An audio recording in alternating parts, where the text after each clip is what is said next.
I'm feeling great. Like it's really inspiring to be with everybody here. The energy here in Amsterdam with people from 27 countries from around Europe and around the world coming to Amsterdam, the birthplace of the corporation, to reinvent the corporation feels really special. Yeah, thank you. I think it's necessary but insufficient. I think that in order to create the systems change, we need evidence that there's a credible alternative, and I think B corporations provide that credible alternative in the marketplace. Because you can't just say the system needs to be changed and the system is broken, but not have something to point people to. Otherwise, that just elicits more fear and anger and frustration. And so B corporations doing the really difficult work on the ground is incredibly important.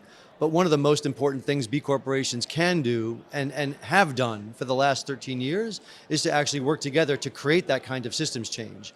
And so by working together, we've collaborated to pass laws in over 40 jurisdictions around the world to create a new kind of company that operates by different rules. And so when Greta says we can't save the world by playing by the rules because the rules need to change, that's exactly the standpoint that the B corporations take, which is why we're actually changing the rules, not just living by them for ourselves, but creating the opportunity for others to create new rules for the corporation, which require the corporation to consider the impact of its decisions on all stakeholders and to create value for all stakeholders, not just shareholders.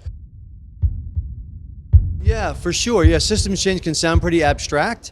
And another way to think of it is just the rules, right? So you sit down to play a board game or you're getting on the pitch to play a match and you're playing by certain rules and there's certain lines that you're supposed to play within. And right now the lines have been set up that we're supposed to play by a certain set of rules that says we're supposed to show up every day and put all of our values aside and just focus on maximizing profit and just accumulating more and being more and more comfortable and more convenient. And while comfort and convenience and profit are wonderful things, they need to operate within certain guardrails. And those guardrails are we have to protect the natural world and the natural systems on which all of life depends.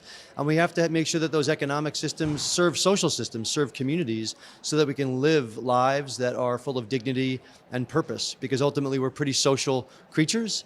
And we're interdependent upon each other, and so we want the systems to reflect that. And so the systems have to be changed so that we can be accountable to create value for all, not just for some.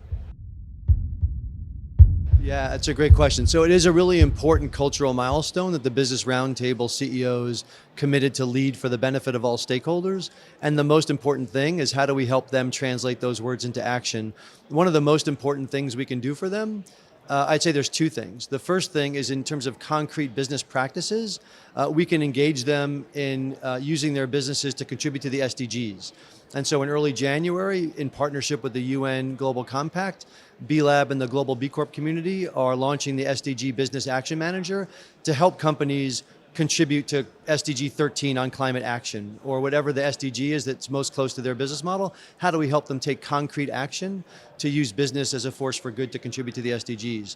The second thing though is because we're not going to be able to do that with as much power as we want if the overriding system in which those decisions are being made actually doesn't value those kinds of business actions, which is why the second thing I would work on with the CEOs of the Business Roundtable is to work with the B Corp community to engage the capital markets to create corporate governance structures that change the fiduciary duties of corporate directors to be accountable to create value for all stakeholders, not just shareholders, just like they say they'd like to do.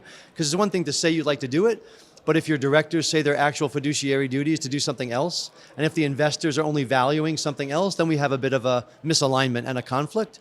And so we want to work with those CEOs to engage policymakers and to engage capital markets to make sure that our governance structures reflect the intentions of our corporate leaders. I think one of the biggest challenges for the B Corp movement is going to be able to scale with integrity.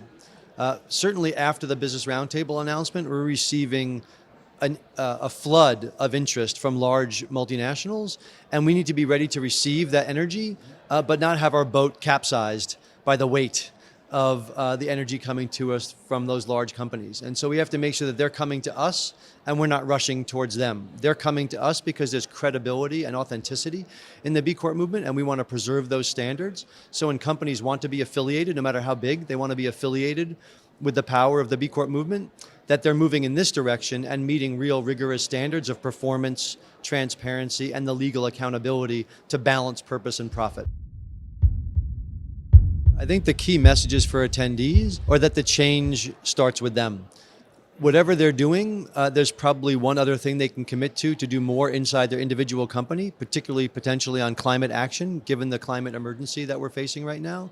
And the other thing that I think attendees should take away from them is that we're much more powerful together than we are alone. And so to look for opportunities to collaborate with fellow B Corps and also with key leaders outside of the B Corp movement that are part of this bigger global movement of people using business as a force for good, because we're going to need much more intense collaboration cross-sector than we've ever had in order to be able to affect the system change to end shareholder primacy. That won't be able to happen from within individual businesses. That's going to only happen when those businesses join together.